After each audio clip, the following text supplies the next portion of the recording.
Hello to all my lovely and amazing listeners. This is Thom from The Delicious Legacy. Today's release is an episode that I've released a month or so ago exclusively for Patreon backers, but now I've decided to make it available for all. So enjoy this bonus content where I explore the life and legacy of the most famous Greek chef, Nikolaos Tselementes. This podcast can only exist with your generous support. So if you like this episode, please rate and review wherever you get your podcasts, from Apple Podcasts, Pocket Casts, Spotify, YouTube, and so on. And please, if you can become a Patreon for $3 a month, you will help me cover the expenses, and you can get the podcasts early and ad-free, plus bonus content. And now, let's go to our episode. Enjoy! See you again next week.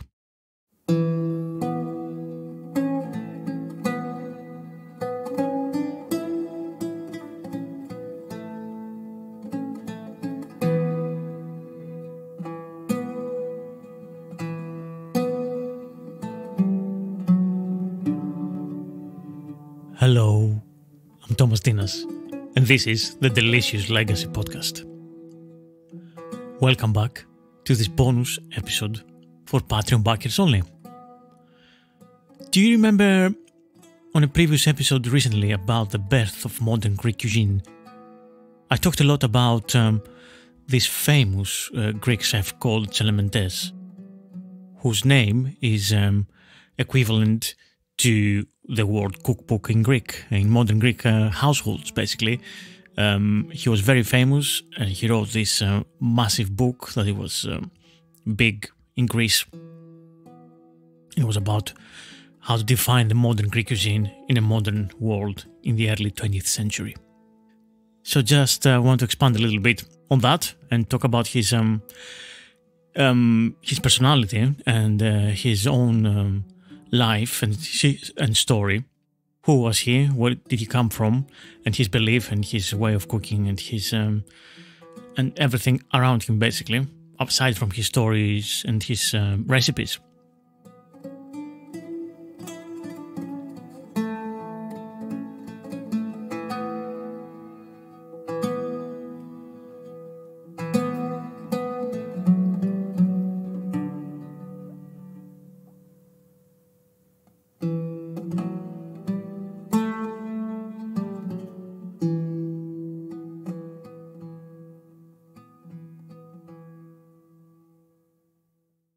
It is difficult to calculate the vast number of newlywed households which were spared the large expense of hiring cooks, but foremost saved from divorce.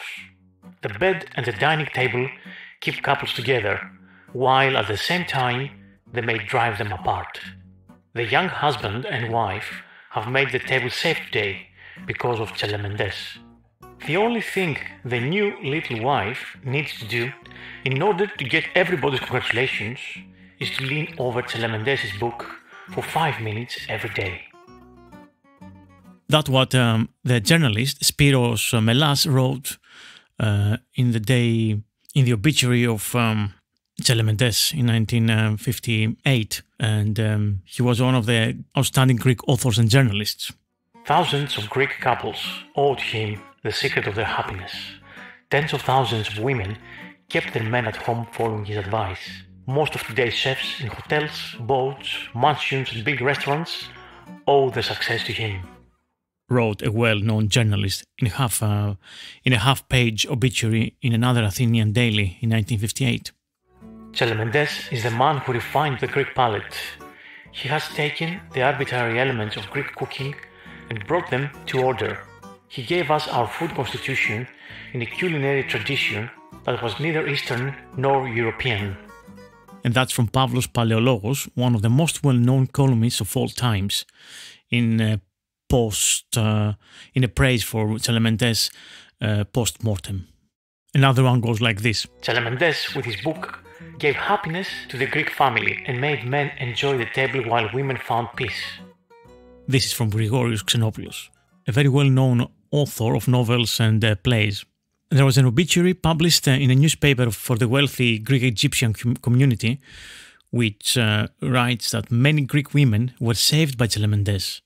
It was enough to say to their complaining husbands, "It is written by Tselementes," and all complaints stopped. What could men do? Contradict Tselementes? It was like contradicting the god of the kitchen. He was the one who had managed to get inside the Greek cooking pot, deciphering its mysteries and thus conquering and saving millions of hungry stomachs. And the obituary ends with the following paragraph. Unfortunately, in our modern times, that's 1958, women no longer follow his advice.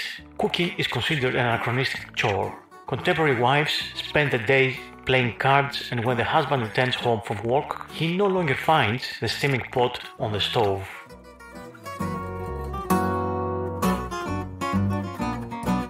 Of course, if anybody was writing these things today, that will be coming out as extremely misogynistic and non-politically correct, basically.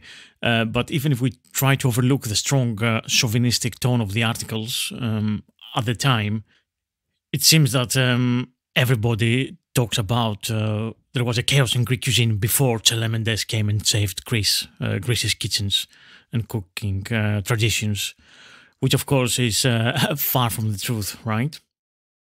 His book, which is a guide to cooking, or Οδηγός Μαγειρικής in Greek, published in 1910 and sold more than 100,000 copies and had come out in 10 editions by the time the author died in 1958. And so after some revisions, the book made another 8 editions, selling about 600,000 copies in total by the time he was dead. And so we're talking about a country on that point in 1958 that had less than 9 million people together living in the country, and especially if we're talking pre-war, there was 5, 6, 7 million at best. Imagine a lot of them, they were illiterate in the 30s. And if we add the 10 years between 1940 and 1950, which we had the World War II and the Civil War, and the way the Greece was, there was no food, fancy food and lifestyle, time for all, any of that. It's remarkable the number of copies that this book sold. In a way, he preached a new and a modern way of life, one of which the Greek upper and middle classes, especially from Athens, dreamt about. And so he was, in a sense, the right person at the right time to do that. The Athenian Nouveau Riche society felt that this book was all a household needed to leave the miserable provincial past behind and step into the modern, techno-industrial, glorious 20th century. So Nikolaos Tselementes, who was he? Some facts about his life. So he was born in 1878, so late 19th century in Athens, to a family that had recently left the small Aegean island of Sifnos in the search of a better life in the capital, as countless Greeks did since then. When he graduated from what we call high school, he started working at a public notarist clerk, and his father wanted him to study law. His uncle, which is his father's brother, was the owner of Acteon, a hotel and a restaurant in Neophaliro, which was Athens' seaside suburb about 5 kilometers south of the city center, and was one of the most fashionable summer locations then. People went there in their carriages or by horse-drawn buses to bathe in segregated areas of men and women cabins. In the hot summer evenings, one could attend the opera, comedies or musical reviews performed at the open-air theatre. Dinner was taken in one of the many simple seaside tavernas or in more elaborate restaurants, such as the one owned by Tselementes' uncle. The young Tselementes spent all his free time in the kitchen of Acteon, tasting various foods or helping the cooks in learning their secrets. A point came, and his family, at last convinced that studying law or working at the office, it wasn't to Tselementes' benefit, despite being a very prestigious profession, of course. It wasn't what young Nikolaos wanted to do. So they sent him to Vienna to study cooking. Now this is the official version of the story, as Aglaia Kremezi tells us, which is a modern cook and author and chef, one of the highest authorities in Greek cooking in Greece and abroad. So according to Kremezi, nobody knows if he actually went to a cooking school in Vienna or if such a school existed in the Austrian capital at the turn of the century. In one of his obituaries, we find out that he studied food conservation, but the simple truth might be that he worked in kitchen of restaurants or hotels in Vienna, as is the common thing to do as a young chef learning the profession throughout the countries and the centuries. I guess that he picked up all the basic techniques of French cooking and a lot of ideas, of course, from Europe. Vienna, don't forget, was the center of the Habsburg Empire, the Austro-Hungarian Empire, and was a hotbed of ideas and the center of Europe, of liberal aristocratic Europe. In the pages of the later editions of his book, we read also that he served as an executive chef at the Sacher Hotel, which this is something missing from all newspaper articles and obituaries. So we don't know. I mean, we may conclude that he probably worked in the kitchen of this famous hotel during his training in Vienna. As simple as that. And then he came back to Athens after 2.5 years, and according to the published stories about him, he was a shining talent. So then the wife of the Austrian ambassador employed him as the embassy's cook that's in Athens. At that time, as we said, the Austro-Hungarian Empire was one of the most important world forces, and its embassies must have been the center of the social life in the capitals of Europe and across the world. So Tselementes knew precisely what pleased a French, an English, an Italian, a Swedish, or an Oriental guest, as they said back then. He could cook fantastic dishes for a South American gourmet or for a hermit. Again, that's from another article from the 1958 obituary for Tselementes. So his professional employment before the publication of his book is quite scant. There's a few details here and there, but nothing very concrete, unfortunately. An article published 8 years before his death, to coincide with the 10th edition of his book, mentions that he served as a cook in the German and other embassies, as well as wealthy Greeks, in homes of wealthy Greeks in Cairo, Istanbul, and other European capitals where important Greek families dealt with commerce and trade, and they had roots for hundreds of years. So he followed his employers in their moves because they didn't want to lose him, apparently. At the time, all wealthy Athenian homes had cooks, since society ladies were not supposed to go near the kitchen. In most cases, the cooks were women who came from poorer places in Greece, especially the islands, poor islands like Syros, Andros, and Naxos. So from a tender age, these women had been in the kitchen helping the cooks, usually their mothers or other relations, since this well-paid profession was normally kept strictly within the family. There were also women who had had the chance of working close to an Egyptian cook, who were considered the best but very difficult to find in Athens. Cooks in the Athenian homes usually prepared traditional Greek foods, often adding local variations from the native places to the basic recipes. But they were also able to prepare some French dishes, especially sweets, and a couple of dinner menus, which they had learned in the homes of the wealthy and travelled employers. During the first years that Tselementes worked in various homes, he must have started to take notes and collect recipes for his book, Aglaia Kremezi writes. He had also studied the Greek cookbooks that had been published earlier, especially a very interesting one that came out in Istanbul and was reprinted in Athens in 1886. This book is Sigramma Magirikis by the cook Nikolaos Sarandis, and it was published in Istanbul in 1863 and in Athens by Michalopoulos in 1886. At the time, contrary to most cooks who were, even if they were extremely talented, they were mostly semi-illiterate. Tselementes, as we said, could read more than one language, was very articulate, ambitious, and possessed an inquisitive mind.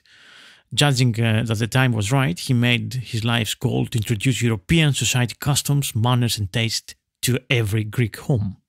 In his book, he doesn't confine himself to cooking and manners. He goes much further, includes the 10 Commandments to the ladies, written by the learned royal Carmen Silva. which was the pen name of the Princess von Unzuvied, who later became Queen of Romania. Tselementes' book has an extensive introduction about the history of food and includes some Brillat Savarin's aphorisms and parts of his scientific explanations about taste and food. Table manners and savoir-vivre are covered at length, together with all kinds of housekeeping instructions, even descriptions and illustrations about the way servants should be dressed. So the Greek nouveau-riche could certainly use all the advice they could get, absorbing the directives and rules Tselementes had collected from his reading or picked up from his work across Europe and the embassies and the grand homes that he served. Around mid-30s, electric stoves appeared in Athens for the first time. AEG, the German manufacturer, hired Tselementes to give demonstrations and introduce the modern appliances to Athenians, who until then had cooked on big stoves fired by wood or charcoal. Tselementes didn't confine his activities to Athens. He also taught courses in Piraeus, the port city of Athens. And Pipina Panayotou, one of his students, has fond memories of those classes. He was so well organized and neat while preparing the various dishes that we could hardly believe our eyes watching him work with such dexterity, she says. So he was also giving cooking classes. His ambitions also stretched to reform the army food, because he suffered much when he had to eat the horrible food while serving in the army. So when he became famous, he spoke to the head generals insisting that a school for army cooks was needed. And they not only agreed, but promoted him to rank of major so that he could start to train enlisted men. His students became the cooks of the infantry and navy, while the more talented ones were employed in various officers' clubs, where more refined menus were prepared. His book was translated also into English to be sold in the wealthy Greek-American community. One of his most important professional employments was in the Continental Room, one of the restaurants in the New York St. Maurice Hotel. He first went to New York around the late 20s, and again later, probably spending some of the war years there. His wife, Ercilia, was asked what kind of person her husband was. She replied that he was a very calm person. All he cared about was how he would help men gain happiness. He spent 55 years pursuing his goal. He must have made quite a fortune, the journalist asked Miss Tselementes. And she answered, no, not at all. He offered his help without asking for compensation. We just lived a comfortable life, nothing more. Our life was always simple and calm. In one of his rare newspaper interviews, he replied what he loved the most, and it was his wife, cooking and music. And when asked to explain the connection between cooking and music, he gave a poetic answer. The smell of a dish is what the sound of music is to the ears. He published many articles in magazines and newspapers dealing with the history of food and with nutrition, as we touched upon on the episode about the birth of modern Greek cuisine. And he was convinced that the French cooking had its roots in ancient Greece. Nutrition was one of the subjects that occupied him greatly. While he was working in New York, he attended lectures on nutrition at Columbia University. At one point, he had asked the head of the large Athenian hospital to assign him 5 of its patients. He wanted to experiment with a diet he had invented, which he was convinced would immediately improve the patient's condition. Unfortunately, we don't have a record about this, so I don't know what happened there. Apparently, his wife said that he ate very simply, preferred spaghetti with tomato sauce and parmesan, rice pilaf, fried eggs, sunny side up, and a burger with French fries. She also said that he hated garlic and cucumber. Even the smell bothered him. Maybe he was allergic, I don't know. So, in a sense, we can see that in his book Tselementes that very few recipes have garlic. But even so, the journalist who was interviewing his wife, was asking then why he suggests the use of garlic in some dishes. And she replied, he suggests its use to the others. He never tasted it. He also hated sour tastes and pickles. In his recipes, he uses lemon with great moderation. In his massive cookbook, garlic does not appear until the recipe for garlic sauce, and it's mentioned only a couple more times. And he says people who like foods with intense and bad-smelling taste may try the following recipe when he talks about the lamb with garlic sauce from Zakynthos or Zante, the island, one of the very rare regional recipes in his book. I can see now why our mothers and grandmothers, especially from middle and upper class urban backgrounds, they used very little garlic in their cooking, and they all seem to hate garlic as something provincial and from the village people and stinky. Whereas we normal modern people, we love garlic. It's also very good for you. Anyway, going back to his book, basically, again, in the book, talks about the history of Greek cooking, and he writes that various traditional foods need to regain the Greekiness they lost during the long Turkish occupation.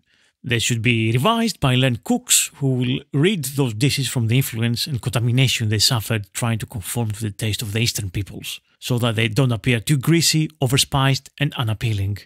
Which is the point that he built his recipes around, but I would like to turn that upside down and say, without spice or oil, the food doesn't taste nice. But hey, that's just me. Yeah, the greasiness that bothered him was the olive oil, of course, which he almost totally banned from his book. Obviously, all traditional foods in Greece were cooked with olive oil. It was the Greek fat from antiquity, as we've said many, many times on this podcast. And with the exception of the northern Greeks, who used a lot of pork fat for the Greece, because there was very little olive oil in North Greece, in the cold mountainous regions. Butter was introduced to the country by the Ottomans, more or less, and it was scarcely used by ordinary people. It wasn't like something people would use. Cattle raising wasn't normal in Greece, in mainland Greece. And traditional sheep and goat farmers, they used the milk for cheese. So Tselementes' idea of making the dishes less greasy was to bind masses of butter with flour in his thick, creamy sauces. In a sense, the bechamel type of thing that we said about moussaka. And his exclusion of spices and even herbs from the spicy and fragrant traditional Greek foods surely resulted in totally insipid dishes. Furthermore, he created the notion that spicy foods are for provincial people and bad for the health, which you will hear repeated by most Athenians to this day. And as I said, our mothers as well, cooking in the 80s. And as Aglaia Kremezi writes, we can safely conclude that Tselementes favoured sweet and very mild tastes, and this partly explains his adoration for the bechamel sauce. And he uses it all the time, mostly as a substitute for fresh cream, an ingredient that was missing from the Greek larder and the Greek market until the late 60s. His most important creation, based on bechamel sauce, was obviously his version of moussaka and pasticcio and cotopoulo milanesa, aka Milanese chicken, a dish that he seems to have invented.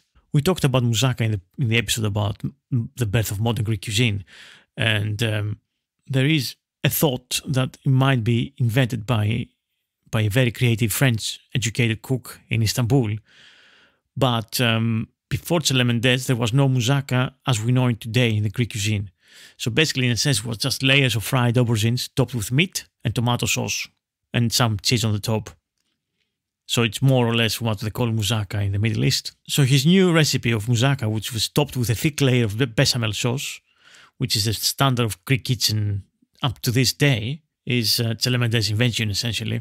And pasticcio evolved in much the same way. My mom makes a lot of pasticcio and moussaka and it tastes great. It's that recipe of Tselementes. It's especially pasticcio.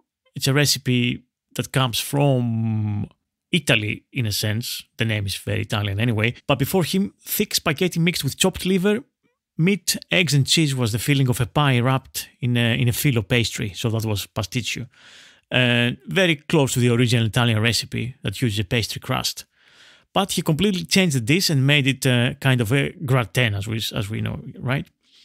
And so he had these inventions of moussaka and pasticcio also for the army too, which substituted the fresh meat with tinned corned beef, basically. And his Milanese chicken was a molded chicken pilaf, where the rice was cooked in a rich chicken stock. So then the boned chicken pieces were scattered over it in a rich bechamel sauce with Parmesan cheese sprinkled on top, covering the dish.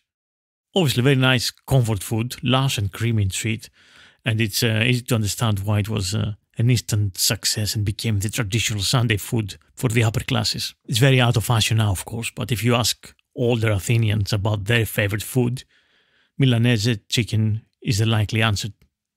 Here, it's worth noting that very few pure-tasting traditional dishes with neither bechamel or lots of butter, that he included in the book, originate in his native island of Sifnos, which is an amazing island with delicious food, simple peasant food like chickpeas or honey pie or skalchunia, which is a small sweet cheese pies with honey. So what is the conclusion for this man?